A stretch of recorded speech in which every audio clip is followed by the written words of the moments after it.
Hello guys, this is Mukesh. तो एक बार फिर से आप सभी का स्वागत है हमारे चैनल में जिसका नाम है फिजिक्स तड़का। तो आज हम डिस्कस करेंगे इलेक्ट्रोडायनेमिक्स का लेक्चर नंबर 5, जिसमें हम डिस्कस करने जा रहे हैं इलेक्ट्रिक फील्ड। ठीक है, लास्ट वीडियो में हमने डिस्कस किया था कॉलम्स लॉ के बारे में और हमने डिफरेंट टाइप ऑफ उसमें न्यूमेरिकल्स किए थे, डिफरेंट कैटेगरी ऑफ न्यूमेरिकल किए थे और 3 न्यूमेरिकल मैंने होमवर्क में भी दिए थे। ठीक है, उसके जो सॉल्यूशन है वो मैंने डिस्क्रिप्शन में दे दिए थे या नहीं दिए तो वो डिस्क्रिप्शन में मैं दे दूंगा। ठीक है, तो आज हम डिस्कस करेंगे इलेक्ट्रिक फील्ड, वही सेम। ठीक है, इलेक्ट्रिक फील्ड में हम 2 केस करेंगे, डिस्क्रीट चार्ज डिस्ट्रीब्यूशन की वजह से इलेक्ट्रिक फील्ड और कंटिन्यूस चार्ज डिस्ट्रीब्यूशन की वजह से इलेक्ट्रिक फील्ड क्या होगा डिफरेंट सिस्टम के लिए। ठीक है, उसके बाद इसमें भी हम प्रॉब्लम्स करेंगे। इस प्रॉब्लम्स में लास्ट में 3 प्रॉब्लम ऐसी दूंगा जो तुम्हें खुद सॉल्व करनी होगी और उसका जो सॉल्यूशन है, उसके जो आंसर है वो तुम्हें डिस्क्रिप्शन में मिल जाएंगे। ठीक है, तो देखो इलेक्ट्रिक फील्ड है क्या बेसिकली। सबसे पहले इलेक्ट्रिक फील्ड को हम डिफाइन करते हैं। देखो कोई चार्ज है हमारे पास Q। देखो हमारे पास 2 चार्ज थे, हमने कॉलम फोर्स डिस्कस किया था। 2 चार्ज थे, एक चार्ज था Q1, एक चार्ज था Q2। ठीक है, इन दोनों के बीच की डिस्टेंस R थी। तो इन दोनों के बीच में जो फोर्स, कॉलम फोर्स था वो था हमारे पास K Q1 Q2 upon R²। यदि हम मैग्नीट्यूड की बात करें, यदि हम डायरेक्शन की भी बात करें तो यहाँ पे आएगा R कैप।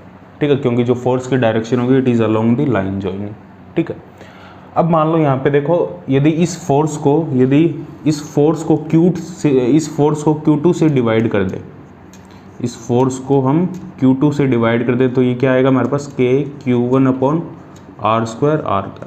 तो ये होगा field due to Q1 at this point where Q2 is placed. ठीक है, ये हमारे पास है field due to Q1 charge, field due to electric field due to, इसे हम कहेंगे electric field due to Q1 at position of Q2। तो ये इलेक्ट्रिक फील्ड की डेफिनेशन है। तो किसी भी चार्ज की वजह से इलेक्ट्रिक फील्ड किसी r डिस्टेंस पे, ठीक है, किसी r डिस्टेंस पे किसी चार्ज की वजह से इलेक्ट्रिक फील्ड क्या होगा K Q1/R²। मान लो ये चार्ज है हमारे पास, ये ओरिजिन पे रखा है, एक Q0 चार्ज है, it is placed on the origin X Y Z और R डिस्टेंस पे एक पॉइंट P है। तो हमें यहाँ इलेक्ट्रिक फील्ड बताना है, ये पॉइंट चार्ज है तो ये डिस्टेंस R है, तो इलेक्ट्रिक फील्ड क्या होगा यहाँ पे K Q0/R² R का। This is the electric field. ठीक है, और यहाँ पे जो R है वो क्या है हमारे पास X I cap plus Y J cap plus Z K cap. ठीक है, ये हमारे पास R वेक्टर है, पोजीशन वेक्टर। ठीक है, तो यहाँ से जो मैग्नीट्यूड होगा R का वो क्या होगा हमारे पास X² plus Y² plus Z²। तो इसमें वैल्यू पुट करेंगे तो इलेक्ट्रिक फील्ड क्या आ जाएगा हमारे पास K Q0 देखो R वेक्टर, R कैप को लिख देंगे हम R vector upon R magnitude. ठीक है, ये भी R का मैग्नीट्यूड है तो ये आ जाएगा R cap upon R vector upon R³।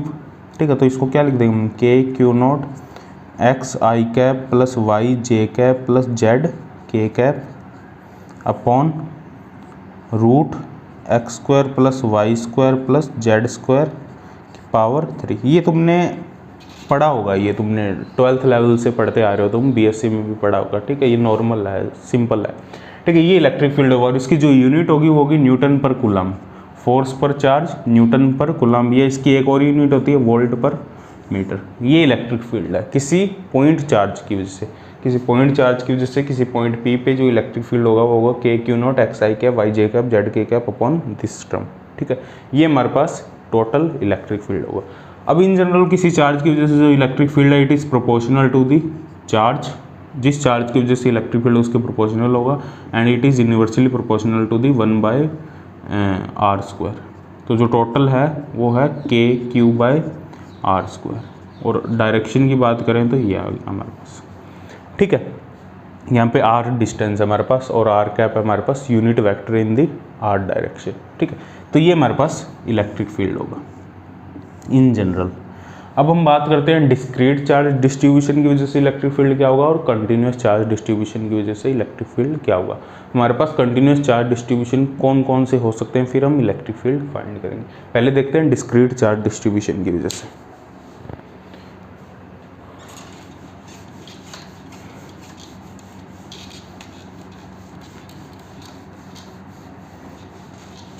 Discrete charge distribution मतलब एक सिस्टम है हमारे पास जिसमें जो चार्ज है वो उसका डिस्क्रीट डिस्ट्रीब्यूशन है। डिस्क्रीट का मतलब क्या है, जो चार्ज है वो अलग अलग पॉइंट पे रखे गए हैं सभी, डिस्क्रीट डिस्ट्रीब्यूशन। ये हमारे पास मान लो ये एक Cartesian coordinate system X Y Z, इसमें एक सिस्टम हमारे पास डिस्क्रीट चार्ज डिस्ट्रीब्यूशन है, जिसमें एक चार्ज Q1 यहाँ रखा है, Q2 यहाँ रखा है, Q3 यहाँ रखा है, Q4 यहाँ रखा है, Q5 यहाँ रखा है, ऐसे चार्ज रखे हैं अलग अलग। मान लो यहाँ पे हमारे पास I चार्ज रखे हैं टोटल, QI चार्ज यहाँ रखा है, ठीक है। तो इनकी वजह से इस पॉइंट P पे इलेक्ट्रिक फील्ड क्या होगा, ये पॉइंट P है, इस पॉइंट P पे इस कंप्लीट सिस्टम की वजह से जो डिस्क्रीट चार्ज डिस्ट्रीब्यूशन है,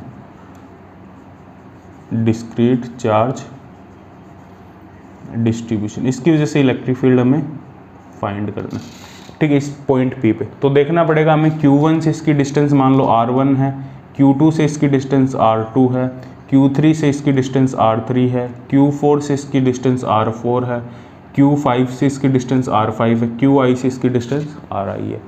तो सभी की वजह से यहाँ पे एक इलेक्ट्रिक फील्ड है, तो इनका हम वेक्टर सम लेंगे। जो टोटल इलेक्ट्रिक फील्ड होगा it is the vector sum, इसे सुपरपोजिशन प्रिंसिपल भी कहते हैं, E1 plus E2 plus E3 plus EI, ठीक है। तो जो टोटल इलेक्ट्रिक फील्ड होगा हमारे पास, टोटल I चार्ज है हमारे पास, टोटल नंबर ऑफ चार्ज है हमारे पास I, यहाँ पे जो E1 है वो है KQ1 bye R1 square R1 cap, ठीक है, plus KQ2 upon R2 square R2 cap, ठीक है। ऐसे ही सभी आ जाएंगे हमारे पास। तो इन जनरल जो फॉर्मूला होगा समीशन K बार आ जाएगा, K लिख दी, इसको K लिख दो या J लिख दो, J लिख देते हैं, QJ upon RJ square RJ cap, J is very from 1 to I, क्योंकि total number of charge I है तो J वेरी कर रहा है 1 to I, तो QJ upon RJ square RJ। तो ये हमारे पास टोटल इलेक्ट्रिक फील्ड होगा डिस्क्रीट चार्ज डिस्ट्रीब्यूशन की वजह से किसी पॉइंट P पे, ठीक है। बहुत सारे हमारे पास चार्ज है जिनकी वजह से ये इलेक्ट्रिक फील्ड होगा, ठीक है। एक सिंपल केस, दो चार्ज का सिस्टम ले लेते हैं हम। दो चार्ज है हमारे पास, एक मान लो ये दो चार्ज है हमारे पास, एक Q1 चार्ज है, एक Q2 चार्ज है, इन दोनों के बीच की डिस्टेंस है R। इनकी वजह से, इन दोनों चार्ज की वजह से इस पॉइंट P पे ये डिस्टेंस A मान लो, इस पॉइंट P पे टोटल इलेक्ट्रिक फील्ड क्या होगा, इन दोनों, ये दोनों पॉजिटिव चार्ज है, दोनों पॉजिटिव चार्ज है, तो A डिस्टेंस पे एक पॉइंट P ऊपर रखा हुआ है, इस पे इलेक्ट्रिक फील्ड क्या होगा टोटल, ये फाइंड करो। ये डिस्क्रीट चार्ज डिस्ट्रीब्यूशन का केस है। तो देखो Q1 की वजह से इस डायरेक्शन में इलेक्ट्रिक फील्ड होगा, ये डिस्टेंस R1 मान लो, Q2 की वजह से इस डायरेक्शन में इलेक्ट्रिक फील्ड होगा। देखो जो इलेक्ट्रिक फील्ड है वो यदि पॉजिटिव चार्ज है तो इलेक्ट्रिक फील्ड अवे होगा, ठीक है, जो इलेक्ट्रिक फील्ड लाइंस है वो अवे होगी। इलेक्ट्रिक फील्ड लाइंस के बारे में भी हम थोड़ा सा डिस्कस कर लेते हैं, ठीक है, R1 और R2, ठीक है, अवे फ्रॉम दी चार्ज। यदि नेगेटिव चार्ज है it is towards the charge, यदि पॉजिटिव चार्ज है जो electric field it is away from the charge, and negative charge है तो electric field towards the charge. इस ये बेसिक है, ये तुम्हें पता होगा, ठीक है, 12th में पढ़ा हुआ है तुमने, ठीक है। तो जो टोटल ये इलेक्ट्रिक फील्ड, इसको मान लो E1, इसको मान लो E2, तो जो टोटल इलेक्ट्रिक फील्ड है वो इस डायरेक्शन में होगा, ठीक है। अब इनमें जो वो डिपेंड करेगा इनमें एंगल कितना है, ये एंगल थीटा है तो ये भी थीटा होगा, ये भी थीटा होगा, तो E1 cos थीटा और E2 cos थीटा। अब E1 और E2 का मैग्नीट्यूड सेम है तो हमें पता है, क्योंकि ये डिस्टेंस सेम है, चार्ज अलग अलग है तो मैग्नीट्यूड सेम नहीं है, चार्ज अलग अलग है, ठीक है, मैग्नीट्यूड अलग अलग है। तो E1 क्या आएगा हमारे पास, E1 आएगा हमारे पास KQ1 bye R1 square R1 cap, ठीक है। E2 आएगा हमारे पास KQ2 bye R2 square R2 cap, ठीक है। इसको R1 और R2 को हम क्या लिख सकते हैं, R1 को हम लिख सकते हैं, ये डिस्टेंस क्या स्मॉल r है तो ये आ जाएगी R/2, तो ये आ जाएगा A square plus R square by 4, और R2 भी यही आएगा हमारे पास, A square plus R square by 4, ठीक है। तो जो टोटल इलेक्ट्रिक फील्ड होगा हमारे पास वो होगा हमारे पास E1 cos थीटा 1 प्लस, दोनों एंगल सेम है, cos theta, E2 cos theta 2, ठीक है। E1 और E2 की वैल्यू कैलकुलेट करके यहाँ पुट करनी है। यदि थीटा की वैल्यू तुम यहाँ से कैलकुलेट कर सकते हो R और A से, थीटा की वैल्यू यहाँ पुट करनी है। जस्ट एक नॉर्मल केस लिया हमने, ठीक है। इस टाइप से हमें इलेक्ट्रिक फील्ड कैलकुलेट करना है किसी डिस्क्रीट चार्ज डिस्ट्रीब्यूशन की वजह से। एक ये फॉर्मूला याद होना चाहिए तुम्हें, दो वेक्टर है, दोनों के बीच का कुछ एंगल हमें गिवन है, दो वेक्टर है हमारे पास, एक ए वेक्टर है एक बी वेक्टर है, ये फॉर्मूला याद होना चाहिए तुम्हें। दोनों के बीच का एंगल थीटा है, तो इनका जो रिजल्टेंट वेक्टर होगा हमारे पास आर, उसका जो मैग्नीट्यूड होगा वो होगा हमारे पास A square plus B square plus 2ab cos theta, ये इसका रिजल्टेंट मैग्नीट्यूड होगा, ठीक है। R equal to A square plus B square, A है ए वेक्टर का मैग्नीट्यूड, बी है बी वेक्टर का मैग्नीट्यूड, 2ab कोस थीटा, इन दोनों वेक्टर के बीच का एंगल, तो ये हमारे पास रिजल्टेंट होगा। ऐसे ही हम रिजल्टेंट यहाँ निकाल रहे हैं, यहाँ डायरेक्ट भी निकाल सकते हो तुम E1 cos theta E2 cos theta, या ऐसे भी इसकी तरीके से भी कर सकते हो, E1 square plus E2 square 2E1 E2 cos 2 theta, यहाँ पे दो एंगल है, cos टोटल एंगल देखना है 2 cos 2 थीटा, तो सेम ही आएगा हमारे पास। ऐसे कर लो या इस टाइप से कर लो, डायरेक्ट या कंपोनेंट लेके कर सकते हो या डायरेक्ट रिजल्टेंट से कर सकते हो, ठीक है। तो ये हमारे पास है electric field due to discrete charge distribution. इस पे एक दो क्वेश्चन करते हैं हम डिस्क्रीट चार्ज डिस्ट्रीब्यूशन पे, फिर हम आगे मूव करते हैं कंटिन्यूस चार्ज डिस्ट्रीब्यूशन पे, ठीक है। तो ये सुपरपोजिशन प्रिंसिपल है, जो टोटल इलेक्ट्रिक फील्ड होगा it is the sum of all individual electric field, vector sum of all individual electric field. तो यहाँ पे देखो हमारे पास एक स्क्वायर है जिसके चारों कॉर्नर पे चार्ज Q रखा और हमें पॉजिटिव चार्ज है, और हमें सेंटर, इसकी साइड A है और हमें सेंटर पे पूछा है टोटल इलेक्ट्रिक फील्ड क्या होगा। तो इन जनरल कह सकते हो तुम टोटल इलेक्ट्रिक फील्ड 0 होगा बाई सिमेट्री, क्योंकि इन दोनों की, इसकी वजह से इधर होगा, इसकी वजह से इधर होगा, दोनों कैंसिल हो जाएंगे, ये दोनों आपस में कैंसिल हो जाएंगी, ठीक है। तो टोटल इलेक्ट्रिक फील्ड 0 होगा, ये हम बता सकते हैं। यदि हम इसको थोड़ा सा चेंज कर दें, Q Q Q, इसको -Q कर दें या इसको 0 कर दें, -Q कर दो, -Q वाला तुम खुद ट्राई करना, यहाँ -Q है वो खुद ट्राई करना, यहाँ हमने 0 कर दिया। अब क्या होगा देखो, 0 कर दिया तो यहाँ पे इलेक्ट्रिक फील्ड क्या होगा, इन दोनों की वजह से तो कैंसिल हो जाएगा आपस में, इसकी वजह से बचेगा सिर्फ, वो इस डायरेक्शन में होगा, और वो होगा क्या हमारे पास, अब ये डिस्टेंस है, हमें ये A है, तो जो टोटल डायगोनल होगा इसका वो होगा √2a, और इसका हाफ होगा √2a/2, तो a/√2, तो इलेक्ट्रिक फील्ड क्या आएगा KQ/a/√2 होल स्क्वायर, और इसकी डायरेक्शन तुम लिख सकते हो O से, इसको नाम दे दो B, O to B, इसकी डायरेक्शन होगी वो होगी O to B, ठीक है। इस डायरेक्शन में यूनिट वेक्टर होगा, तो ये हमारे पास इलेक्ट्रिक फील्ड होगा due to this system at the centre, ठीक है। अब देखो यहाँ पे जो हमने चार्ज 0 था यहाँ पे, तो एक इलेक्ट्रिक फील्ड आया हमारा, यदि -Q होगा तो क्या होगा वो तुम्हें खुद फाइंड करना पड़ेगा सुपरपोजिशन थ्योरम यूज़ करके, जो हमने लास्ट वीडियो में भी डिस्कस की थी जब हमने कॉलम फोर्स डिस्कस किया था। सुपरपोजिशन थ्योरम कैसे यूज़ करोगे, जो कोज है उसको दो पार्ट में डिवाइड कर दो, ठीक है। ये तो सिंपल केस है, यहाँ पे तो सिंपल हो जाएगा, लेकिन कुछ केस ऐसे होंगे जहाँ पे तुमसे क्वेश्चन बनेगा नहीं। जो कोज है उसको 2 पार्ट में डिवाइड कर दो, कोस C1 कोस C2, ठीक है, और इनके अलग अलग इफेक्ट होंगे, वो इफेक्ट तुम्हें डायरेक्टली पता होंगे, तुम कोज को ऐसे डिवाइड करोगे वो इफेक्ट पता होंगे, इन दोनों को लास्ट में ऐड कर दो, वो टोटल इफेक्ट आ जाएगा। क्योंकि हम डायरेक्ट कोज से इफेक्ट फाइंड करना कई बार डिफ़िकल्ट हो जाता है, एक कोज गिवन हो डायरेक्ट इफेक्ट फाइंड करना डिफ़िकल्ट हो जाता है, तो उस कोज को 2 पार्ट में डिवाइड कर लो, C1 C2, तो एक इलेक्ट्रिक फील्ड, तो इन दोनों की वजह से अलग अलग इफेक्ट होगा, लास्ट में इफेक्ट को ऐड कर दो, ठीक है, तो वो टोटल इफेक्ट होगा। इस पर एक क्वेश्चन करते हैं, देखो जो हमने लास्ट लेक्चर में भी डिस्कस किया था कॉलम फोर्स पे।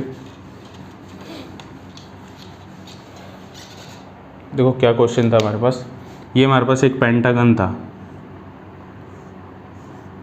ठीक है, इसके 4 कॉर्नर पे चार्ज रखा था हमने Q, इसके सेंटर पे इलेक्ट्रिक फील्ड पूछा था, ये डिस्टेंस A थी।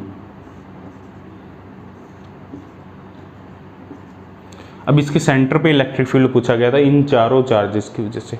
अब या तो एंगल कैलकुलेट करके पूरा ये कैलकुलेट करो, इस Q की वजह से कितना होगा, इस Q की वजह से कितना होगा, इस Q की वजह से, इस Q की वजह से, और सभी का वेक्टर समझ लो, ठीक है। वो बहुत ज़्यादा डिफिकल्ट हो जाएगा, मैथमेटिकली पॉसिबल नहीं होगा, इतना बहुत टीडियस वर्क हो जाएगा हमारे पास। तो हम क्या करेंगे, देखो ये कोज है हमारे पास, इसको 2 पार्ट में डिवाइड करेंगे, यहाँ 0 चार्ज है, इसको क्या करेंगे -Q + Q, ठीक है, 0 चार्ज को लिख दिया -Q + Q। अब ये एक कोज हो गया हमारे पास complete, plus Q plus Q plus Q plus Q plus Q, इसकी वजह से इफेक्ट होगा 0, टोटल इलेक्ट्रिक फील्ड सेंटर पे 0 होगा। ठीक है, अब एक है माइनस क्यू, ये कोस सेकंड है, इसकी वजह से इलेक्ट्रिक फील्ड हम फाइंड कर सकते हैं सेंटर पे, इसकी वजह से ये ए डायरेक्शन है, तो ये towards the minus Q direction में होगा इलेक्ट्रिक फील्ड, जो इफेक्ट होगा टूवर्ड्स दी माइनस क्यू होगा, क्योंकि माइनस चार्ज है, नेगेटिव चार्ज है। ठीक है, तो इलेक्ट्रिक फील्ड E2 होगा क्या हमारे पास, के क्यू अपॉन ए स्क्वायर, और इसकी जो डायरेक्शन होगी वो मेंशन कर दो तुम, ओ ए डायरेक्शन होगी इसकी। ठीक है, अब ये देखो, ये जो इलेक्ट्रिक फील्ड आया है हमने निकाला सिर्फ -Q2, ये E2 कोस, ये इफेक्ट है सेकंड कोस की वजह से, ये इफेक्ट था फर्स्ट कोस की वजह से, जो टोटल इफेक्ट होगा वो होगा E1 प्लस E2। तो टोटल इफेक्ट क्या आएगा हमारे पास, के क्यू अपॉन ए स्क्वायर ओ ए। तो ये जो टोटल इफेक्ट आ रहा है ये एक्चुअल में इस कोस की वजह से था कि क्यू क्यू क्यू क्यू। ठीक है, इस कोस को हमने दो कोस में डिवाइड कर लिया। ठीक है, एक कोस तो ये हो गया हमारे पास और एक कोस ये हो गया, दोनों के अलग अलग इफेक्ट निकाल लिए। इसकी वजह से जो इफेक्ट है वो है E2, इसकी वजह से जो इफेक्ट था E1 0 था, E2 हम इजीली फाइंड कर सकते हैं क्योंकि एक चार्ज की वजह से इलेक्ट्रिक फील्ड है, तो जो टोटल इफेक्ट आ जाएगा वो ये। अब ये जो टोटल इलेक्ट्रिक फील्ड है it is due to this 4 charge, इन चारों चार्जेस की वजह से इलेक्ट्रिक फील्ड है और वो इसी डायरेक्शन में होगा। ठीक है, तो ये यूज़ है सुपरपोजिशन प्रिंसिपल का, इसे हम कहेंगे सुपरपोजिशन प्रिंसिपल, सुपरपोजिशन थ्योरम भी कह सकते हैं, सुपरपोजिशन प्रिंसिपल भी कह सकते हैं। मतलब एक कॉज है, it is very difficult to find the effect of this cause, then we have just divide the cause in 2 और 3 पार्ट्स। ठीक है, ऐसे कॉज को हमें डिवाइड करना है ताकि हमें we know the effect of this all individual cause. If we know the individual effect of all cause we have to just add this all effect and will get the final effect. ठीक है, तो ये हमारे पास total final effect होगा। ठीक है, अब हम देखते हैं एक और न्यूमेरिकल, एक बहुत इंपॉर्टेंट न्यूमेरिकल डिस्कस करते हैं। देखो, जैसे हमारे पास एक इक्विलैटरल ट्रायंगल है हमारे पास, जिसकी तीनों साइड A है, इसके तीनों कॉर्नर पे चार्ज Q रखा है, तो इसके सेंट्रोइड पे चार्ज कितना होगा, O पॉइंट पे। ये है A, ये है B, ये है C। ठीक है, ये सेंट्रोइड है O पॉइंट, इस पे चार्ज कितना होगा, इस पे बाय इन जनरल होगा 0, इसकी वजह से इधर होगा, इसकी वजह से इधर होगा, इसकी वजह से इधर होगा, तो इन दोनों का जो रिजल्टेंट होगा वो इधर होगा और उसका जो सम होगा वो इसके इक्वल होगा, तो इन जनरल 0 होगा। ठीक है, ये कैलकुलेट कर भी सकते हो तुम क्योंकि तीनों एंगल 60 के हैं यहाँ पे।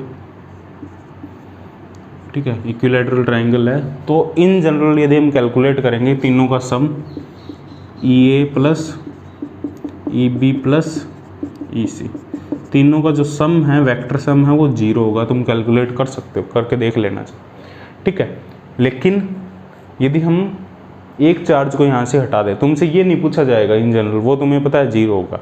ठीक है, अब क्या करेंगे, हम यहाँ पे एक चार्ज हटा देंगे, Q Q, यहाँ पे 0 चार्ज कर दिया हमने, ये सेंट्रोइड है A B C। अब यहाँ पे इलेक्ट्रिक फील्ड पूछा है सेंटर पे, इन दोनों चार्जेस की वजह से क्या होगा, तो या तो अलग अलग कैलकुलेट कर लो दोनों को। ठीक है, इसकी वजह से इसकी वजह से कैलकुलेट करके इसकी वजह से इधर आएगा, इसकी वजह से इधर आएगा, इन दोनों का फिर रिजल्टेंट ले लो तुम। ए इधर होगा, EB इधर होगा, इन दोनों इनके बीच का एंगल 120 होगा, फिर इनका रिजल्टेंट ले लो, EA square plus EB square 2AA EB कोस 120, ऐसा कर लो। या तुम सुपरपोजिशन थ्योरम यूज़ करो, देखो वो भी सुपरपोजिशन थ्योरम ही है, लेकिन सुपरपोजिशन थ्योरम को हम बहुत अच्छे तरीके से यूज़ कर सकते हैं, बहुत इजी वे में यूज़ कर सकते हैं। ठीक है, तो क्या करेंगे यहाँ पे देखो, वही सेम सुपरपोजिशन थ्योरम यूज़ करनी है तुम्हें, जैसे अभी हमने यहाँ पे की थी। कोस को 2 पार्ट में डिवाइड करना है, इसको हम मान लेंगे -Q, इसको मान लेंगे +Q। 0 चार्ज है तो +Q की वजह से ये कोस फर्स्ट हो जाएगा, इसकी वजह से तो इलेक्ट्रिक फील्ड 0 हो जाएगा। -Q की वजह से यहाँ निकाल लो, -Q की वजह से इस डायरेक्शन में होगा और इन दोनों की वजह से भी हमें पता है इस डायरेक्शन में ही होगा। ठीक है, -Q की वजह से मतलब इन दोनों की वजह से वो सेम है, इन दोनों का रिजल्टेंट मतलब -Q की वजह से इलेक्ट्रिक फील्ड। अब ये डिस्टेंस चाहिए हमें, ये A है, ये डिस्टेंस चाहिए, ये डिस्टेंस कितनी होगी हमारे पास CO, CO डिस्टेंस कितनी होगी, ठीक है। अब देखो यहाँ पे एक फॉर्मूला ट्राइंगल में तुमने पढ़ा होगा, इक्विलैटरल ट्राइंगल में जो CO डिस्टेंस है वो कैसे फाइंड करेंगे।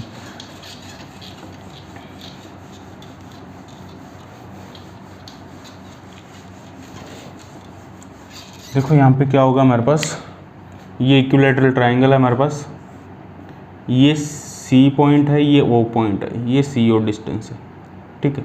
CO इसको आगे बढ़ा दो, यहाँ परपेंडिकुलर ड्रॉप कर दो, इसको मान लो D, ABCOD। अब ये देखो जो CD डिस्टेंस होगी हमारे पास, जो हमारे पास OC डिस्टेंस होगी, OC distance it is the 2/3 of CD। ये इक्विलैटरल ट्राइंगल की प्रॉपर्टी है, जो OC डिस्टेंस होगी it is the 2/3 of OD।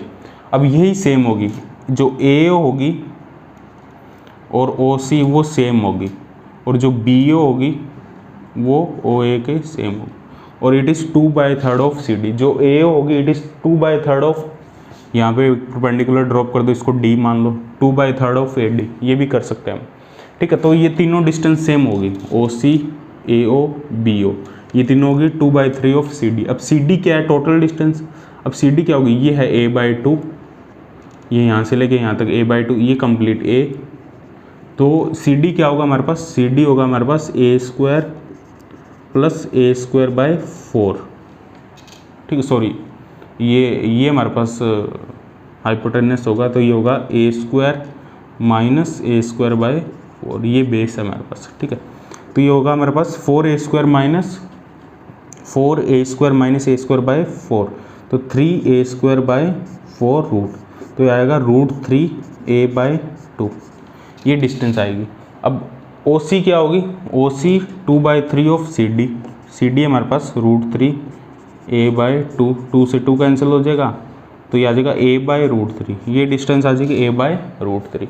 अब ये डिस्टेंस मिलेगी हमें A/√3। अब इलेक्ट्रिक फील्ड निकाल लो, इलेक्ट्रिक फील्ड होगा KQ/A/√3², इसकी डायरेक्शन है OC डायरेक्शन, ठीक है। तो इस टाइप से हमें इलेक्ट्रिक फील्ड कैलकुलेट करना है, ठीक है। इसके 1-2 क्वेश्चन मैं लास्ट में दे दूंगा तुम्हें खुद सॉल्व करने होंगे, ठीक है। बाकी क्वेश्चन तुम बुक से सॉल्व करते हो, बुक से सॉल्व कर सकते हो, तुम ग्रिफिथ फॉलो कर सकते हो, साइकिल चोपड़ा साइकिल फॉलो कर सकते हो, उसमें बहुत क्वेश्चन मिल जाएंगे तुम्हें, ठीक है। एस चांद की बुक है साइकिल चोपड़ा साइकिल, उसमें काफ़ी क्वेश्चन मिल जाएंगे तुम्हें, ठीक है। इसके बाद हम डिस्कस करते हैं electric field due to continuous charge distribution, ठीक। अब देखो हमारे पास नेक्स्ट टॉपिक है इलेक्ट्रिक फील्ड ड्यू टू, इसमें हम सभी केस नहीं करेंगे कंटिन्यूस चार्ज डिस्ट्रीब्यूशन में, क्योंकि गाउस लॉ से हम करते हैं, क्योंकि वैसे कैलकुलेट करना बहुत ज़्यादा डिफिकल्ट हो जाता है। तो सिंपल केस लेंगे कंटिन्यूस चार्ज डिस्ट्रीब्यूशन में, क्योंकि जैसे स्फेयर है उसका कंटिन्यूस चार्ज डिस्ट्रीब्यूशन की वजह से हम कैलकुलेट करने लगे तो बहुत टाइम लग जाएगा सिंपल वे में। उसको गाउस लॉ से करते हैं, वो बहुत सिंपल होता है। वो गाउस लॉ नेक्स्ट वीडियो में हम स्टार्ट करेंगे, तब वहाँ पे डिस्कस करेंगे उसको, ठीक है। Electric field due to continuous को CTS भी लिख देते हैं direct, continuous charge distribution, CTS लिख देते हैं कंटिन्यूस को। अब देखो there are 3 type of charge distribution in continuous form.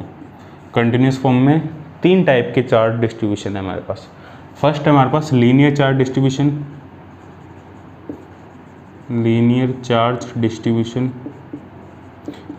फिर सेकंड है हमारे पास सरफेस चार्ज डिस्ट्रीब्यूशन,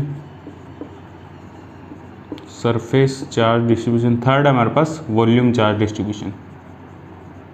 3 टाइप की हमारे पास चार्ज डिस्ट्रीब्यूशन है। लीनियर, अब ये जो डिस्ट्रीब्यूशन है चार्ज का, ये होमोजीनियस भी हो सकता है, नॉन होमोजीनियस भी हो सकता है, होमोजीनियस और नॉन होमोजीनियस। इसका क्या मतलब है, मतलब ये जो चार्ज डिस्ट्रीब्यूशन है यूनिफॉर्म और नॉन यूनिफॉर्म की बात करें, होमोजीनियस नॉन होमोजीनियस, मतलब यूनिफॉर्म भी हो सकता है, नॉन, मतलब सभी जगह सेम डिस्ट्रीब्यूशन हो, मतलब उसकी जो डेंसिटी है वो सभी जगह सेम हो, दैट इज होमोजीनियस और यूनिफॉर्म चार्ज डिस्ट्रीब्यूशन।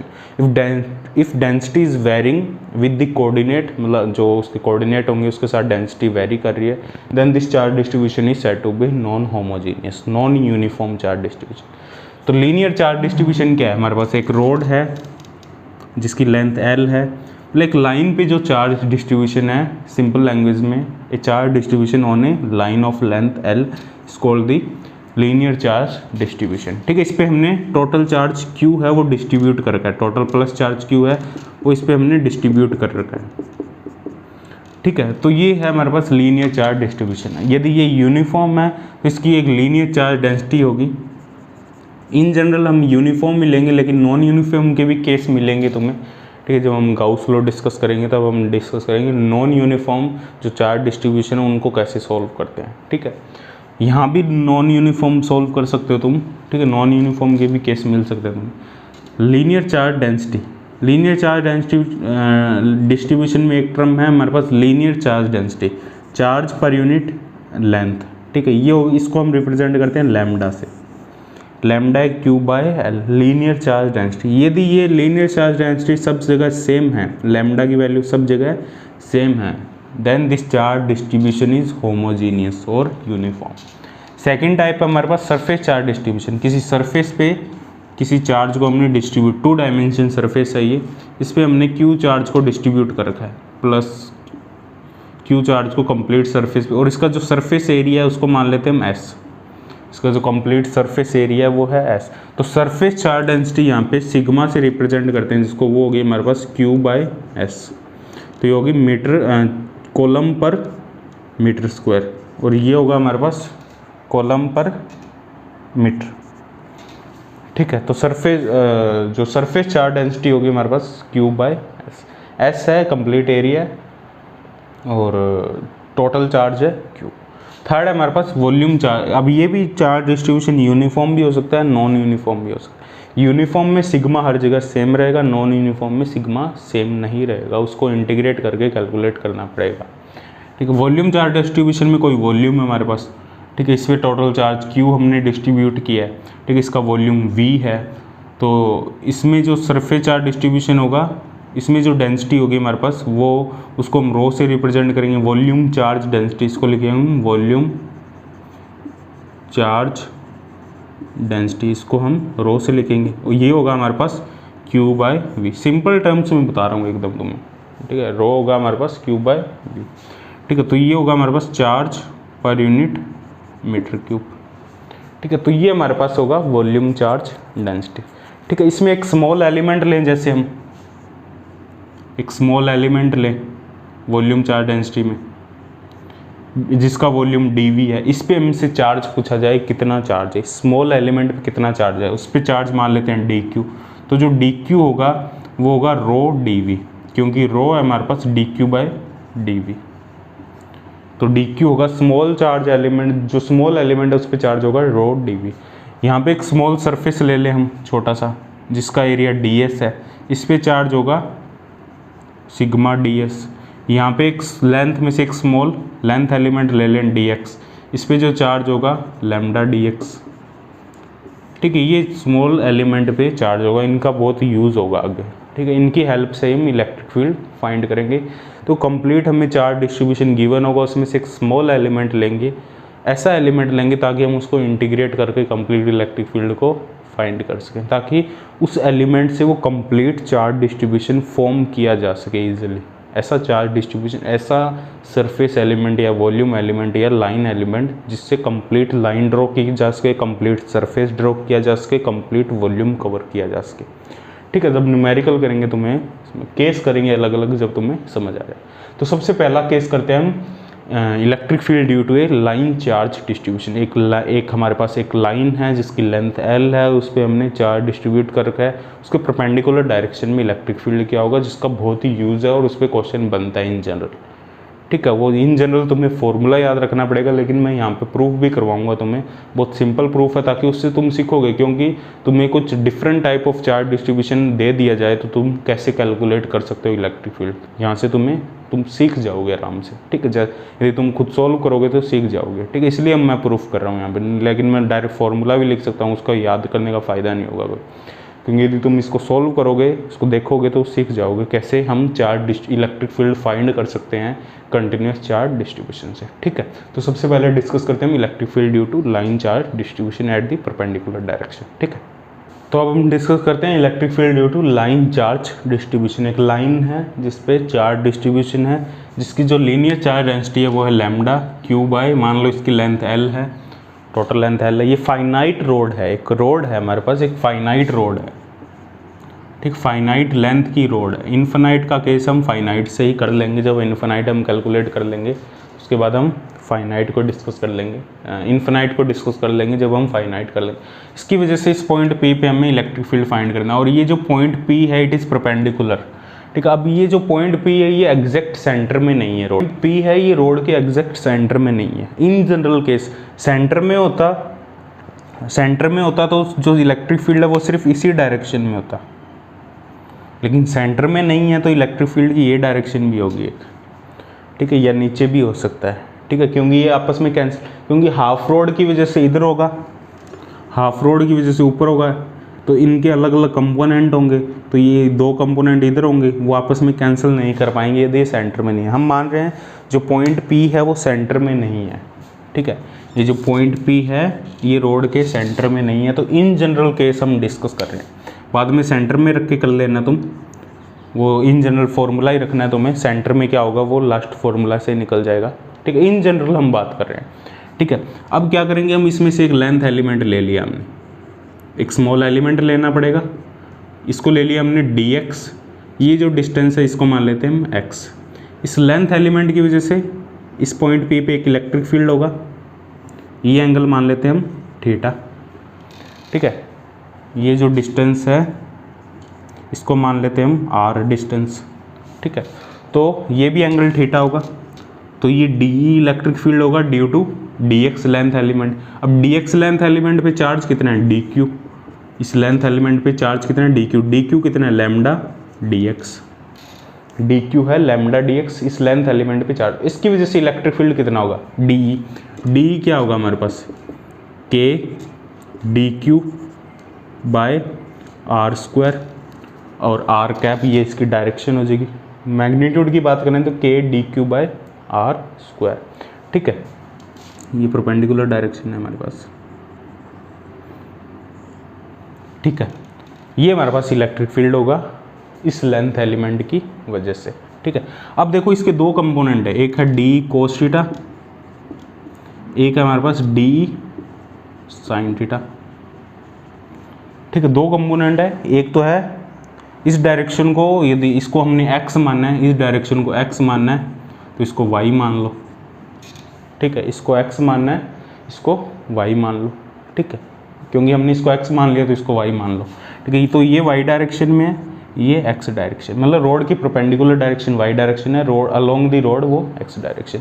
अब जो टोटल इलेक्ट्रिक फील्ड होगा वो इंटीग्रेट करके आएगा, हमें इसको इंटीग्रेट करना पड़ेगा, तो d आएगा हमारे पास k lambda dx upon r square, ठीक है। अब यहाँ पे x देखो क्या आएगा, अब इसको देखो हम थीटा में कन्वर्ट करेंगे, इसको पोलर कोऑर्डिनेट में कन्वर्ट करेंगे, कंप्लीट इंटीग्रेशन को x में नहीं रखेंगे, यहाँ पे इंटीग्रेशन, अब यहाँ इंटीग्रेट करेंगे तो ये x में आ रहा है इंटीग्रेशन, देखो यदि हम इसको इंटीग्रेट करेंगे y डायरेक्शन में, यदि हम इलेक्ट्रिक फील्ड निकालना चाहें ई वाई परपेंडिकुलर डायरेक्शन लिख सकते हो इसको, ई परपेंडिकुलर डायरेक्शन में इलेक्ट्रिक फील्ड निकालना चाहे तो वो क्या होगा, integration of d cos theta, integration of d cos theta perpendicular direction में इलेक्ट्रिक फील्ड। अब ये होगा क्या हमारे पास k lambda d x upon r square cos theta.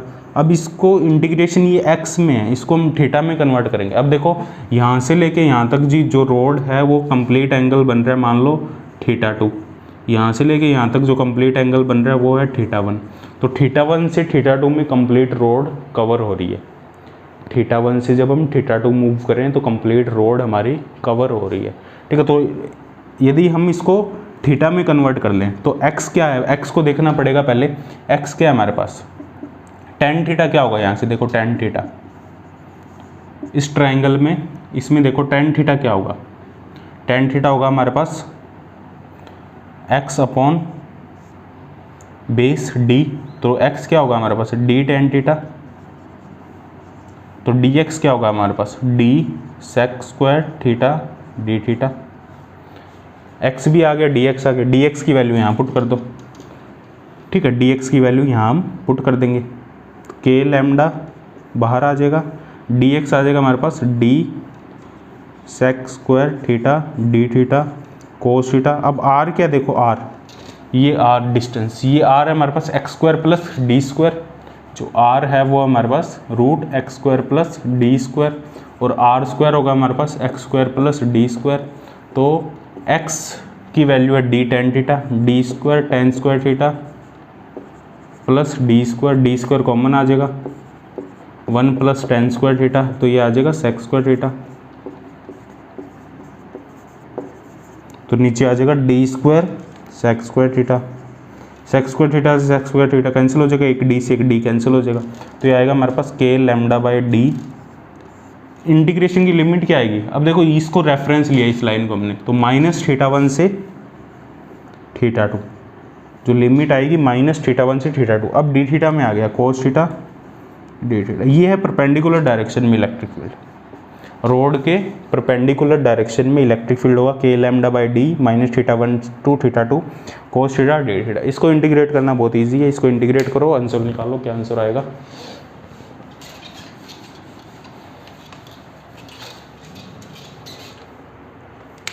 देखो परपेंडिकुलर डायरेक्शन में जो इलेक्ट्रिक फील्ड आएगा k λ/d, k है हमारे पास 1/4πε0,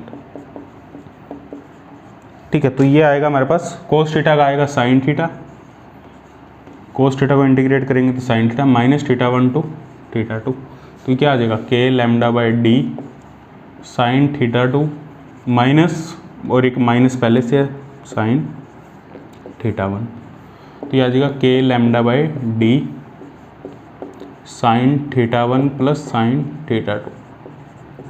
θ1 और θ2 दोनों रोड को कंप्लीट कवर कर रहे हैं। तो ये हमारे पास परपेंडिकुलर डायरेक्शन में इलेक्ट्रिक फील्ड आएगा, रोड के परपेंडिकुलर डायरेक्शन में। अब अलोंग डायरेक्शन क्या होगा, अलोंग डायरेक्शन में d sin थीटा होगा, ठीक है। यहाँ आ जाएगा d sin थीटा, इसको सॉल्व करोगे, ठीक है, इंटीग्रेट करोगे इसको, देखो क्या आएगा हमारे पास। इसको रब कर देता हूँ मैं,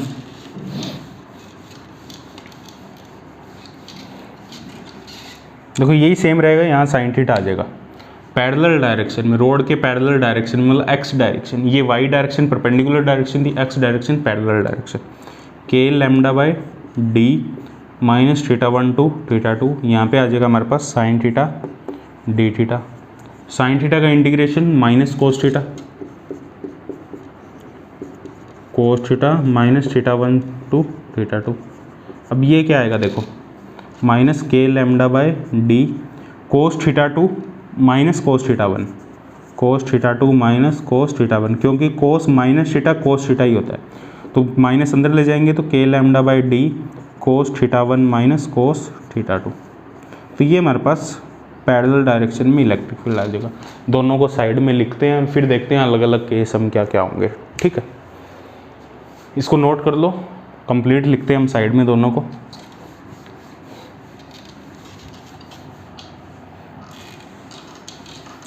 नोट कर लिया ये। अब देखो ये हमारे पास जो पैरेलल है वो है k λ/d, k है 1/4πε0 cos θ1 cos θ2, ठीक है। अब यदि हम इस पॉइंट P को रोड के सेंटर में ले आएँ, इस पॉइंट P को रोड के सेंटर में ले आएँ, तो क्या होगा, पॉइंट ये रोड है हमारे पास, ये पॉइंट P सेंटर में आ गया। अब क्या होगा, ये दोनों एंगल सेम होंगे, θ1 = θ2, उसको थीटा मान लो, θ1 = θ2 होगा, तो ये तो जीरो हो जाएगा। जो पर पैरेलल डायरेक्शन में इलेक्ट्रिक फील्ड है वो तो रोड के जीरो हो जाएगा। यदि हम सेंटर पॉइंट की बात करें, परपेंडिकुलर डायरेक्शन में क्या होगा, k λ/d × 2 sin थीटा, ये परपेंडिकुलर डायरेक्शन में इलेक्ट्रिक फील्ड होगा, ठीक है।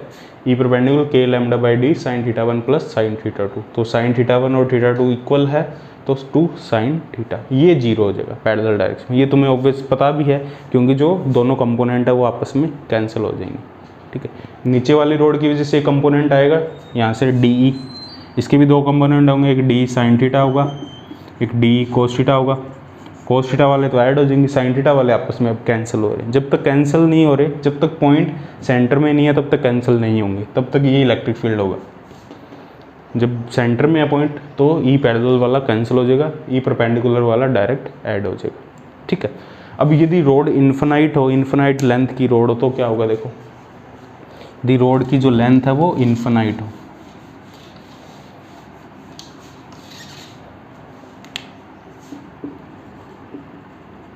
Infinite length of road. Infinite length में क्या होगा, देखो रोड बहुत लंबी हो जाएगी, रोड इन्फिनाइट हो जाएगी, मतलब इन्फिनाइट का मतलब जो पॉइंट P है जिस पे हम इलेक्ट्रिक फील्ड फाइंड कर रहे हैं वो रोड के बहुत ज़्यादा पास में रखा है। इन्फिनिटी का मतलब ये भी हो सकता है एक तो रोड बहुत लंबी कर दो या उस पॉइंट को बहुत ज़्यादा पास में ले आओ। इस पॉइंट को बहुत ज़्यादा पास में ले आएंगे तो ये एंगल लगभग 90 मान लेंगे हम, ये एंगल ये लगभग 90 से थोड़ा सा कम होगा लेकिन हम मान लेंगे 90 मान लेंगे। तो ई परपेंडिकुलर क्या आएगा हमारे पास, k lambda by d sine 90 plus sine 90 1 तो 2, तो ये आ जाएगा 1/4 pi epsilon naught lambda by d into 2, तो ये आ जाएगा lambda by 2 pi epsilon naught d perpendicular direction. और पैरेलल डायरेक्शन में 0 हो जाएगा क्योंकि दोनों 90 है, cos θ1 minus cos θ2 equal to 0। वो फॉर्मूला नोट कर लेना, ठीक है, ये दोनों फॉर्मूले याद होने चाहिए तुम्हें, के लैम्डा बाय डी। अब निकालना कैसे, वो ऐसे निकालना है, याद ये फॉर्मूले होने चाहिए, cos θ1 माइनस cos θ2 फील्ड होगा हमारे पास। इन्फिनाइट रोड के भी निकाल सकते हो, सेमी इन्फिनाइट के भी निकाल सकते हो। सेमी इन्फिनाइट में क्या होगा देखो, यहीं से कुछ भी निकाल सकते हो यहाँ से अब तुम, यदि ये दो फॉर्मूले याद है तुम्हें। सेमी इन्फिनाइट से देखो क्या होगा हमारे पास, ये सेमी इन्फिनाइट है, ये पॉइंट P है, ठीक है। सेमी इन्फिनाइट है तो इधर से तो इन्फिनाइट है और इधर से 0, ये पॉइंट P है, तो ये एक एंगल तो 90 होगा और एक एंगल 0 होगा। θ1 मान लेते हैं 90, θ2 मान लेते हैं 0। θ1 ये इसको θ2 को 90 मान लो, यहाँ पे हमने θ2 लिया है, θ2 90 θ1 0, ठीक है। θ1 0 है, θ2 90 है, तो यहाँ वैल्यू पुट कर दो, 91 आ जाएगा 0, ठीक है। तो ये बचेगा के लैम्डा बाई डी। पैरेलल में क्या आ जाएगा, cos 90 0, cos 90 cos θ1 है 0, cos 0 1, cos 90 0, ठीक है। तो ये भी आ जाएगा के लैम्डा बाई 2, के लैम्डा बाई डी। तो दोनों इलेक्ट्रिक फील्ड पैरेलल डायरेक्शन में वो भी होगा, परपेंडिकुलर डायरेक्शन में भी होगा, और दोनों सेम होंगे सेमी इन्फिनाइट के केस में। परपेंडिकुलर डायरेक्शन में के lambda by D, parallel direction में भी के लैम्डा बाई डी, और दोनों सेम होंगे। वो इस डायरेक्शन में होगा, एक इस डायरेक्शन में होगा, एक इस डायरेक्शन में होगा। इन दोनों का रिजल्टेंट भी निकाल सकते हो तुम, टोटल इलेक्ट्रिक फील्ड आ जाएगा। इन दोनों का जो रिजल्टेंट होगा, इन दोनों के बीच में एंगल हमेशा 90 होगा, इन दोनों का जो रिजल्टेंट होगा वो हमारे पास टोटल इलेक्ट्रिक फील्ड होगा। रिजल्टेंट क्या होगा, E perpendicular square plus E parallel square, क्योंकि कोस इन दोनों के बीच का एंगल 90 है, तो 2e परपेंडिकुलर ई पैरेलल कोस 90 तो 0, वो आगे वाली टर्म आएगी नहीं, सिर्फ ये वाली टर्म ही आएगी। अब दोनों सेम है, k lambda by d, k lambda by d, तो √2 into k lambda by d, यहाँ वैल्यू पुट करेंगे, k lambda by d, k lambda by d whole square, तो √2 बाहर आ जाएगा, के लैम्डा बाई डी, ठीक है। तो इस टाइप से इलेक्ट्रिक फील्ड निकालेंगे हम रोड की वजह से। अब हम डिस्कस करते हैं, कोई एक हमारे पास डिस्क है, सॉरी डिस्क नहीं है, हमारे पास एक रिंग है, रिंग की वजह से उसके एक्सिस पे इलेक्ट्रिक फील्ड क्या होगा और उसके सेंटर पे इलेक्ट्रिक फील्ड क्या होगा, वो फॉर्मूला भी तुम्हें याद रखना पड़ेगा। उसको हम कैलकुलेट करेंगे, छोटा सा प्रूफ है, जैसे यहाँ भी हमने बहुत ही कम टाइम में कर लिया, वैसे ही हम रिंग का भी बहुत कम टाइम में कर लेंगे, ठीक है। डिस्कस करते हैं electric field due to a uniformly charge ring of radius a at its axis. उसकी एक्सिस पे हमें फाइंड करना है, ये रिंग है जिसकी रेडियस ए है। अब देखो इसमें से एक एलिमेंट ले लेंगे हम, स्मॉल एलिमेंट जिस पे चार्ज dq है। इस dq चार्ज की वजह से इस पॉइंट P पे हमें इलेक्ट्रिक फील्ड फाइंड करना है। वो इलेक्ट्रिक फील्ड होगा हमारे पास, ये एंगल थीटा मान लेंगे, ठीक है। तो इलेक्ट्रिक फील्ड DE होगा, तो D इसका ये एलिमेंट होगा हमारे पास D cos थीटा, ये कंपोनेंट, एक होगा D sin थीटा, दो कंपोनेंट होंगे। अब देखो इसी के कॉरेस्पॉन्डिंग एक एलिमेंट यहाँ भी होगा जिसकी वजह से इलेक्ट्रिक फील्ड DE होगा सेम, इतना लेंथ एलिमेंट यहाँ भी होगा जिसकी वजह से DE यहाँ भी सेम होगा, DE cos थीटा, ठीक है। यहाँ DE होगा तो इस डायरेक्शन में होगा DE cos थीटा, ठीक है। और एक अपोजिट डायरेक्शन में होगा DE sin थीटा, ये भी थीटा होगा एंगल, सेम लेंथ एलिमेंट की यदि हम बात करें तो DE sin थीटा वाले तो कैंसिल हो जाएंगे क्योंकि दोनों सेम लेंथ एलिमेंट है, सेम डिस्टेंस पे हैं, तो इनकी वजह से इलेक्ट्रिक फील्ड सेम होगा, सेम एंगल है, तो ये तो कैंसिल हो जाएंगे। सिर्फ बचेगा कौन सा, DE cos थीटा वाला। तो हमें सिर्फ DE cos थीटा वाले को इंटीग्रेट करना है। तो DE क्या होगा, बेसिकली DE होगा हमारे पास K dq बाय लेंथ है हमारे पास, इसको मान लो R, आर स्क्वायर, तो के डी क्यू, आर स्क्वायर क्या होगा हमारे पास, देखो आर स्क्वायर होगा ए स्क्वायर प्लस एक्स स्क्वायर, ए स्क्वायर प्लस एक्स स्क्वायर। अब ये हमारे पास है D E, total electric field क्या होगा, integration of D E cos theta, क्योंकि साइन थीटा वाला तो हम करेंगे ही नहीं, क्योंकि जो साइन थीटा वाला है वो तो आपस में कैंसिल ही हो रहे हैं, क्योंकि कंप्लीट रिंग की हम बात करेंगे तो डी साइन थीटा वाले सभी कैंसिल हो जाएंगे आपस में, डी कोस थीटा वाले सभी ऐड हो जाएंगे, तो डी कोस थीटा वालों को हम सभी ऐड हो जाएंगे, मतलब इसको हम, ये सिर्फ दो ही नहीं आएंगे यहाँ पे, D cos theta D cos theta, ये भी डी कोस, इसकी वजह से भी एक डी कोस थीटा आएगा, इसकी वजह से एक डी कोस थीटा आएगा, इसकी वजह से एक डी कोस थीटा आएगा, इनकी वजह से एक डी कोस थीटा आएगा, सभी को ऐड करना है, तो मतलब सभी को इंटीग्रेट कर दिया हमने, थीटा की लिमिट लगा देंगे, तो डी हमारे पास है k d q a square plus x square, ठीक है, a square plus x square cos theta. Cos theta क्या है हमारे पास, कोस थीटा देखो, कोस थीटा होगा हमारे पास base upon x upon hypotenuse, r है हमारे पास root x square plus a square, cos theta की वैल्यू पुट करेंगे यहाँ पे, के बाहर आ जाएगा x upon a square plus x square की पावर 3/2 इंटू डी क्यू, इसको इंटीग्रेट डी क्यू में ही कर दो, टोटल चार्ज इस डिस्क पे है क्यू, तो इंटीग्रेशन ऑफ डी क्यू होगा क्यू, ठीक है, तो ये आ जाएगा हमारे पास k x upon a square plus x square की पावर 3/2 इंटू क्यू, क्यू है टोटल चार्ज, तो ये हमारे पास इलेक्ट्रिक फील्ड होगा एक्सिस पे, ठीक है, जो रिंग है, सॉरी ये मैं डिस्क नाम ले रहा हूँ बार बार, ये रिंग है हमारे पास, ठीक है, डिस्क नहीं है, वो माइंड में डिस्क चल रहा है, तो ये हमारे पास बेसिकली एक रिंग है, ठीक है, रिंग की वजह से हम कैलकुलेट करें, तो रिंग की वजह से जो इलेक्ट्रिक फील्ड होगा वो होगा के x upon a square plus x square की पावर 3/2 इंटू क्यू, तो ये इसको साइड में, इसको याद रखना, के x Q upon a square plus x square की पावर 3/2, इसकी डायरेक्शन एक्सिस के अलोंग होगी, और सेंटर की हम बात करें, सेंटर की, डिस्क के सेंटर पे एक्स इक्वल टू 0 होगा, इसके सेंटर पे एक्स इक्वल टू 0 होगा, तो इलेक्ट्रिक फील्ड क्या होगा, उस पॉइंट पे 0 होगा, क्योंकि बाय सिमेट्री कह सकते हो, टोटल चार्ज डिस्ट्रीब्यूशन की वजह से सेंटर पे जो इलेक्ट्रिक फील्ड है वो 0 होगा। यदि एक्स की वैल्यू ए से बहुत लार्ज है, एक्स की वैल्यू ए से बहुत लार्ज है, मतलब जो ये पॉइंट है इसको बहुत दूर रखा है डिस्क से, तो क्या होगा, यहाँ पे देखो ए को हम छोड़ सकते हैं, ठीक है, तो ये क्या आएगा हमारे पास, k x q by x to the power 3, ठीक है, एक्स कैप डायरेक्शन में होगा electric field, k q by x square x cap, तो it will behave like a point charge, ये डिस्क एक पॉइंट चार्ज, ये जो रिंग है it behave like a point charge, यदि x की वैल्यू बहुत लार्ज है तो इस पॉइंट P पे ये डिस्क, ये जो रिंग है ऐसे बिहेव करेगी, ये पॉइंट चार्ज है, क्योंकि ये पॉइंट चार्ज की वजह से इलेक्ट्रिक फील्ड होता है, एक पॉइंट चार्ज Q है, इसकी वजह से x डिस्टेंस पे जो इलेक्ट्रिक फील्ड होगा E वो होगा k q by x square x cap, ठीक है, तो ये जो रिंग है it behave like a point charge if the point P is placed very far away from the ring, ठीक है, पॉइंट P बहुत ज़्यादा दूर हो तो ये पॉइंट चार्ज की तरह बिहेव करेगा, तो ये फॉर्मूला याद रखना है तुम्हें, और ये तुम्हें थोड़ा बहुत इसके बारे में नॉलेज, सेंटर पे 0 होगा, ठीक है, सेंटर पे 0 होगा, और हमारे पास जो काफ़ी दूर डिस्टेंस पे रखेंगे तो ये बिहेव करेगा पॉइंट चार्ज की वजह से।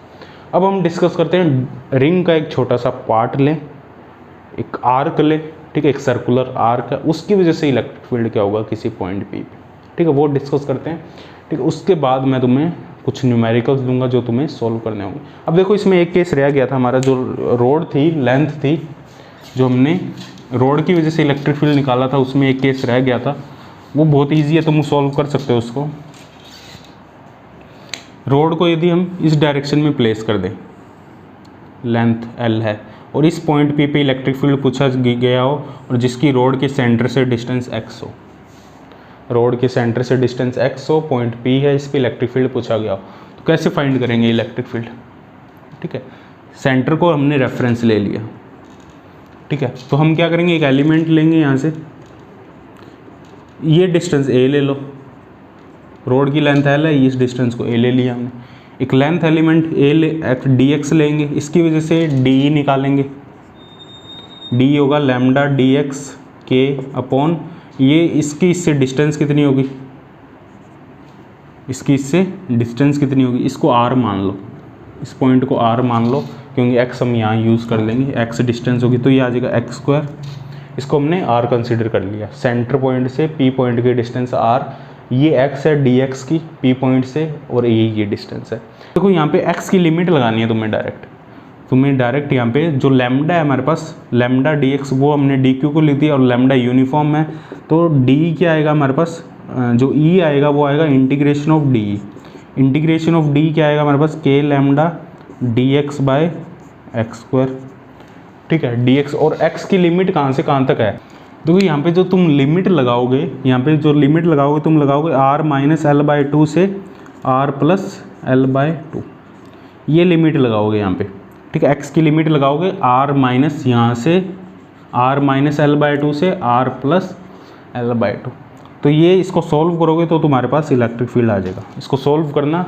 इलेक्ट्रिक फील्ड क्या आ रहा है, ठीक है, ये क्वेश्चन ही मान लो तुम्हारे लिए, ठीक है, ये क्वेश्चन है तुम्हारे लिए, इसको बस इंटीग्रेट करना है, इलेक्ट्रिक फील्ड क्या आ रहा है, इसका सॉल्यूशन तुम टेलीग्राम ग्रुप पे भेज सकते हो, ठीक है। किसी भी बुक में मिल जाएगा तुम्हें ये वाला, यदि तुमसे नहीं हो रहा है वो अलग तरीके से कर सकते हैं, क्योंकि सभी का अलग, क्योंकि लेंथ एलिमेंट किस हिसाब से ले रहे हैं हम, क्या डिस्टेंस ले रहे हैं, उस हिसाब से वो अलग हो सकता है थोड़ा सा, ठीक है। लेकिन किसी भी बुक में मिल जाएगा तुम्हें, बस तुम्हें लेंथ एलिमेंट लेना है, इसकी वजह से इसको इंटीग्रेट करना है, और लिमिट तुम्हें सही लगानी है। लिमिट क्या होगी, r minus L by two, मतलब यहाँ से लेके यहाँ तक r plus L by two तक, तो r की फॉर्म में हमारे पास पॉइंट P पे इलेक्ट्रिक फील्ड आ जाएगा। ये क्वेश्चन है, ये तुम्हें करना है, ठीक है। अब हम बात करते हैं, कोई आर्क है, एक सर्कुलर, एक सर्कल है, एक रिंग है, उसका एक छोटा सा पार्ट है, उसकी वजह से इलेक्ट्रिक फील्ड क्या होगा, किसी पॉइंट, उसके सेंटर पॉइंट पे जहाँ पे रेडियस मिल रही है वहाँ पे इलेक्ट्रिक फील्ड क्या होगा, ठीक है। अब फाइंड करते हैं electric field due to arc, एक रिंग का स्मॉल पार्ट है उसकी वजह से। देखो इसको मान लेते हैं, इसका टोटल एंगल इसको, इसमें एक लेंथ एलिमेंट लेंगे हम dl, ठीक है, एक लेंथ एलिमेंट dl लेंगे, इसकी डिस्टेंस भी d होगी, क्योंकि आर्क है तो हर जगह डिस्टेंस सेम रहेगी, यहाँ भी d होगी, यहाँ भी d होगी सेम, सेंटर पॉइंट पे हम फाइंड कर रहे हैं, ये भी डिस्टेंस d है, ये एंगल मान लो थीटा है, ठीक है। अब ये जो dl लेंथ है ये कवर करेगा d थीटा एंगल को, ये कवर करेगा d थीटा, ये जो dl है स्मॉल पार्ट हमने लिया है, it will cover the d theta angle, और इसकी जो सेंटर से एंगल है वो है थीटा, इसको हमने साइड में बना लिया। अब इस dl एलिमेंट की वजह से, इस dl एलिमेंट पे चार्ज है dq है हमारे पास लैम्डा dl, ठीक है, dq है लैम्डा dl, इसकी वजह से इलेक्ट्रिक फील्ड de क्या होगा, वो इस डायरेक्शन में होगा, ये थीटा है हमारे पास, ठीक है, de होगा हमारे पास dq के, dq को ले दिया लैम्डा dl अपॉन डिस्टेंस है डी स्क्वायर, डिस्टेंस अभी भी डी स्क्वायर है। अब dl को क्या लिख सकते हैं हम, देखो dl को हम लिख सकते हैं, ये d होगा हमारे पास, तो टोटल ये क्या होगा d कोस थीटा, क्योंकि d साइन थीटा वाला कैंसिल हो जाएगा, क्योंकि d साइन थीटा वाला कंपोनेंट यहाँ होगा तो उसकी एक लेंथ एलिमेंट इसके कोरस्पॉन्डिंग यहाँ होगा dl, इसकी वजह से भी एक d साइन थीटा होगा, वो अपोजिट डायरेक्शन में होगा तो दोनों आपस में कैंसिल करेंगे, इसकी वजह से एक d कोस थीटा होगा, वो आपस में ऐड हो जाएंगे, d कोस थीटा वाले सभी इस हाफ की वजह से, इस हाफ की वजह से d कोस थीटा वाले सभी ऐड होंगे, और d साइन थीटा वाले सभी कैंसिल होंगे। ऐड होंगे तो हम उनको इंटीग्रेट करेंगे, हम उनको डायरेक्ट ऐड नहीं कर सकते, अलग अलग एलिमेंट, हम कंटिन्यूस एलिमेंट ले रहे हैं तो उनको इंटीग्रेट करेंगे हम, ऐसा नहीं है d cos theta d cos theta d cos theta d cos theta, क्योंकि कंटिन्यूस चार्ज डिस्ट्रीब्यूशन है तो हम इसको इंटीग्रेट करेंगे, ठीक है। तो ये आएगा हमारे पास k lambda dl d square. अब dl को क्या लिख सकते हैं, यहाँ से देखो dl को लिख सकते हैं d d theta, d into D theta, ये d है, ये dl है, ये d थीटा है, तो हमारे पास dl आ जाएगा d इंटू डी थीटा, तो क्या होगा हमारे पास k लैम्डा d कॉन्स्टेंट है d स्क्वायर, dl को लिख दिया, अच्छा यहाँ कोस थीटा भी आएगा क्योंकि कोस थीटा वाले कंपोनेंट ले रहे हैं हम, यहाँ पे कोस थीटा आएगा d cos theta, sine theta वाले तो कैंसिल हो जाएंगे, d कोस थीटा वाले कंपोनेंट आएंगे, तो ये आ जाएगा k lambda by D square, dl को लिख दिया हमने d into D theta cos theta.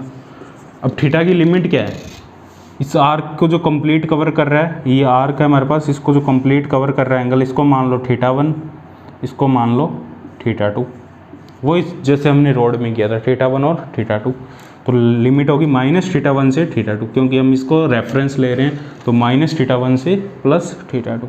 तो k lambda by D square, एक डी से एक डी कैंसिल हो जाएगा, k lambda by D cos theta का आ जाएगा हमारे पास sin थीटा -θ1 to θ2, तो ये आ जाएगा sin θ1 प्लस sin θ2। वही सेम रोड में जो परपेंडिकुलर डायरेक्शन में आ रहा था वही सेम है, ठीक है। लेकिन यहाँ पैरेलल डायरेक्शन में कुछ भी नहीं होगा, क्योंकि ये आर्क है, साइन थीटा वाले कैंसिल हो रहे हैं, तो रोड में हमेशा सेंटर पॉइंट है, ये centre point of k lambda by d sine θ1, क्योंकि ये डिस्टेंस हमेशा सेम रह रही है हर जगह d, ठीक है।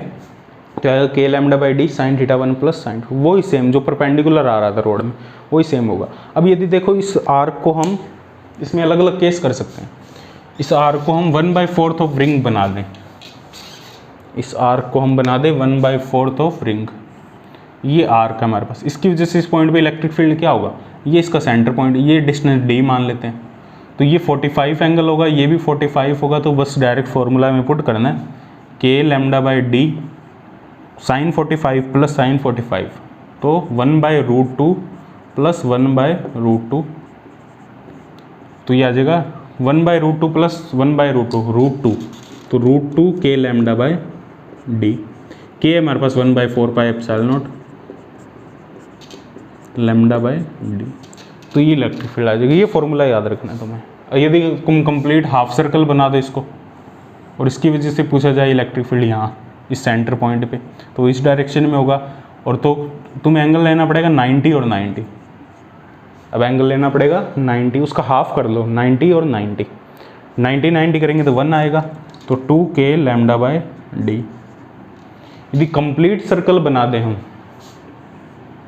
तो एक आएगा 180, ठीक है, तो दोनों एंगल आ जाएंगे हमारे पास 180 में एक दोनों जीरो हो जाएंगे, साइन पाई जीरो, एक -180 आएगा, एक्चुअल में 180 आएगा, ये कंप्लीट आएगा 180, ये भी कंप्लीट आएगा 180, तो जो दोनों को एंगल को कंसिडर करेंगे तो इलेक्ट्रिक फील्ड जीरो, जैसे हमने अभी रिंग में निकाला था, रिंग के सेंटर पे जो टोटल इलेक्ट्रिक फील्ड, ये सिर्फ यूनिफॉर्म के केस में होगा, नॉन यूनिफॉर्म में ऐसा नहीं होगा, सिर्फ यूनिफॉर्म चार्ज डिस्ट्रीब्यूशन में, तो जो इलेक्ट्रिक फील्ड है जो सेंटर पे वो जीरो हो जाएगा। बस ये फॉर्मूला तुम्हें याद रखना, आर्क की वजह से जो इलेक्ट्रिक फील्ड है उसके लिए, ठीक है। अब मैं तुम्हें 3-4 क्वेश्चन दे देता हूँ जो तुम्हें खुद सॉल्व करने हैं, उसका सॉल्यूशन तुम टेलीग्राम ग्रुप पे भेज सकते हो, उसका जो सॉल्यूशन का जो आंसर है वो या तो यहाँ लिख दूंगा या तुम्हें डिस्क्रिप्शन में मिल जाएगा, आज नहीं तो कल डिस्क्रिप्शन में मिल जाएगा, तुम उनको सॉल्व करो और सॉल्यूशन को तुम टेलीग्राम ग्रुप पे भेज सकते हो। बस 4 क्वेश्चन है, ठीक है। एक क्वेश्चन तुम्हें वो करना है जो लेंथ एलिमेंट था, उसको जो लेंथ थी उसको रोड थी उसको एक्स डायरेक्शन में हमने लेटा रखा था, उसकी वजह से किसी पॉइंट पी पे उसको मैंने सोल्व कर दिया था, इंटीग्रेशन करना है, एक वो करना है तुम्हें।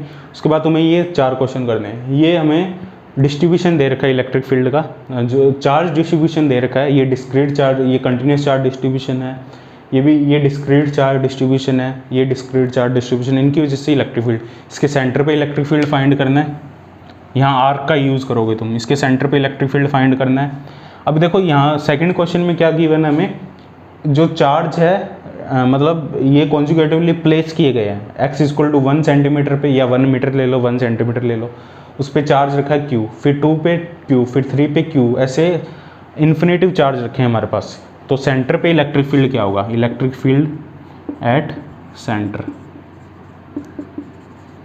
ठीक है, सेंटर पे इलेक्ट्रिक फील्ड क्या होगा। इसी केस में सेम ये आंसर है इसका, ये आंसर तुम्हें प्रूफ करना है 1/4 पाई एप्सिलॉन नॉट 4q/3, ये आंसर होगा। इसी तरीके से सेकंड क्वेश्चन है, इसमें एक q रखा है, फिर -q, फिर q, फिर -q, फिर q, फिर -q, रैंडम ऑर्डर में रखे हैं, एक q -q, q -q, वही डिस्टेंस 1 2 3 4 5, इसकी वजह से इलेक्ट्रिक फील्ड क्या होगा, ये आंसर है, ये तुम्हें फाइंड करना है, ठीक है। इनके आंसर है, इनके आंसर तुम्हें डिस्क्रिप्शन में मिल जाएंगे, ठीक है, बाकी होंगे आंसर। इसकी वजह से इलेक्ट्रिक फील्ड फाइंड करना है सेंटर पे, इसकी वजह से इलेक्ट्रिक फील्ड फाइंड करना है सेंटर पे। ये एक हेक्सागन है हमारे पास, सभी लेंथ a है, तीनों चारों पांचों कोनों पे चार्ज q है, एक पे -3q है, इन पे 2 पे -q है, 2 पे q है, ठीक है। तो ये इलेक्ट्रिक फील्ड, ये क्वेश्चन तुम्हें करने हैं सॉल्व, इनके सॉल्यूशन है तुम टेलीग्राम ग्रुप में भेज सकते हो फिजिक्स तड़का में, ठीक है। डिस्कशन ग्रुप है हमारा फिजिक्स थर्ड का, ठीक है, वहाँ तुम सेंड कर सकते हो। ये जो लेक्चर है ये जो कंप्लीट IIT जैम और CSIR नेट JRF दोनों के लिए है, और यहाँ से इलेक्ट्रिक फील्ड से क्वेश्चन बनता है, तो यदि ये तुम करते हो कंप्लीट तो यहाँ से इलेक्ट्रिक फील्ड का क्वेश्चन तुम आराम से सॉल्व कर सकते हो। नेक्स्ट वीडियो में हम डिस्कस करेंगे गाउस लॉ, ठीक है, उसकी एप्लीकेशन, उसमें 2 या 3 लेक्चर लग जाएंगे गाउस लॉ में। फिर हम डिस्कस करेंगे डाइलेक्ट्रिक मीडियम, ठीक है।